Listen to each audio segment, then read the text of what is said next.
विश्व दृष्टिकोण के विकास में परंपरागत मूल्य के अंतर्गत आज हम देखते हैं भारत की नीति, जिसमें कि साम्राज्यवादी परंपरा एवं स्वतंत्रता संग्राम के आदर्शों की अनुपस्थिति। आप यहाँ पर देख सकते हैं कि भारतीय परंपरा में साम्राज्यवादी परंपरा का हमेशा विरोध होते रहा है। सांस्कृतिक साम्राज्यवाद को भी यहाँ कभी स्वीकार नहीं किया गया है। कौटिल्य हो या मनु या कोई भी अन्य भारतीय चिंतक भारतीय साम्राज्य का विस्तार उनके चिंतन की परिधि में कभी नहीं रही है।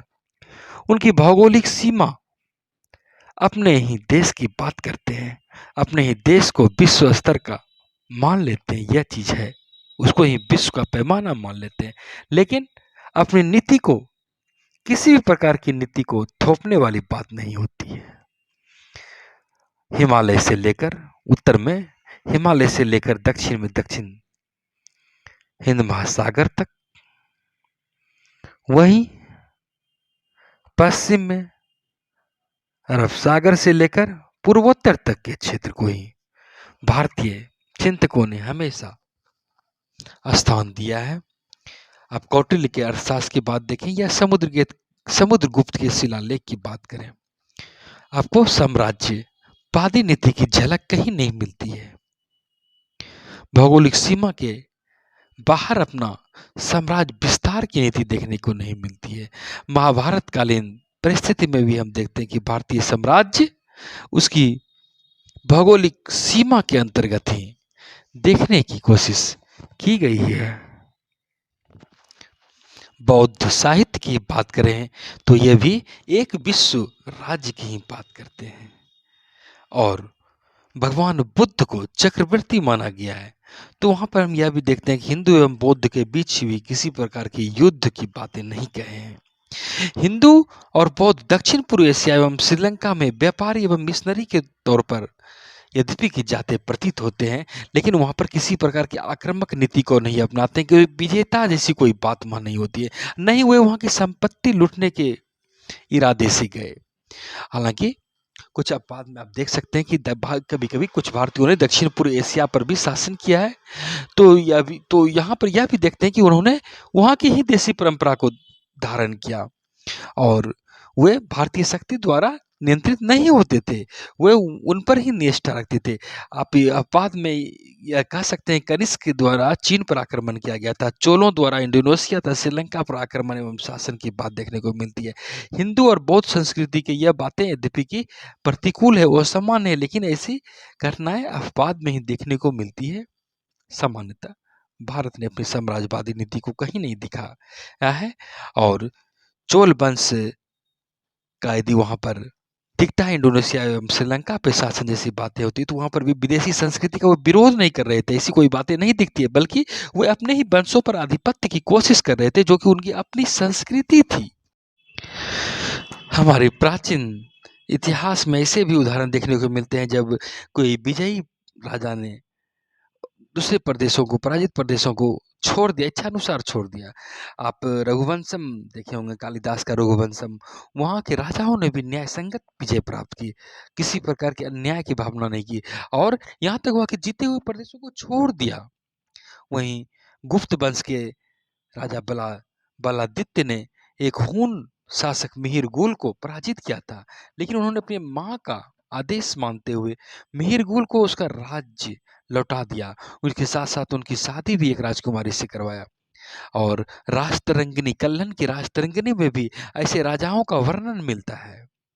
हिंदू राजाओं के साथ साथ अशोक ने बौद्ध विचारधारा को अपनाया और आप देखते हैं कि उन्होंने हर प्रकार की युद्ध की नीति को परित्याग कर दिया था। वहीं आप सर्वोत्तम मुसलमान एवं मुगल शासकों का भी देखें तो वहां पर उनका भी उद्देश्य कभी साम्राज्यवादी नहीं रहा। उन्होंने भारत में आया और वे भारत में ही होकर रह गए, भारत वर्ष की स्थापना किए और भारत से बाहरी दुनिया को उन्होंने भी अनदेखा किया।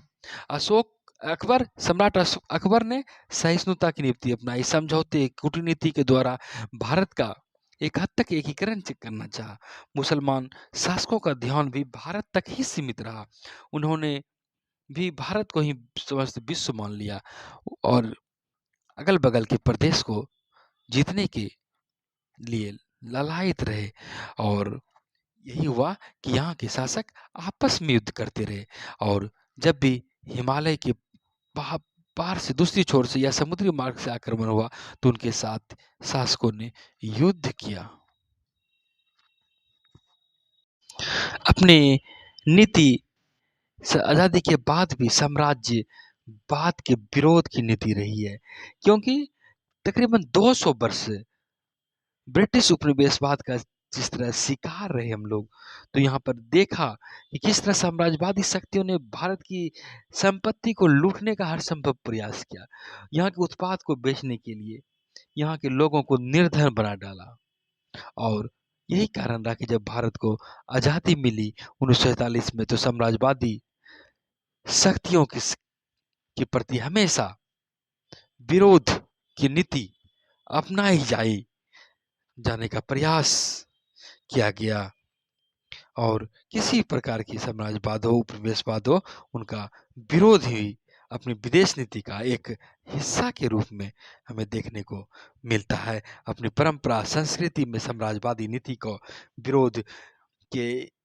तहत ही हमने देखा कि गुटनिरपेक्ष आंदोलन को हमने अपनाया ताकि तत्कालीन समय में नवोदित राष्ट्र को जो नए नए राष्ट्र आजाद हुए थे वो किसी गुट में शामिल होकर पुनः शोषण का शिकार न बने और उपनिवेश जो बन गए थे वे किसी दूसरे देशों की स्वाधीनता के लिए हमेशा में नहीं लगे रहे।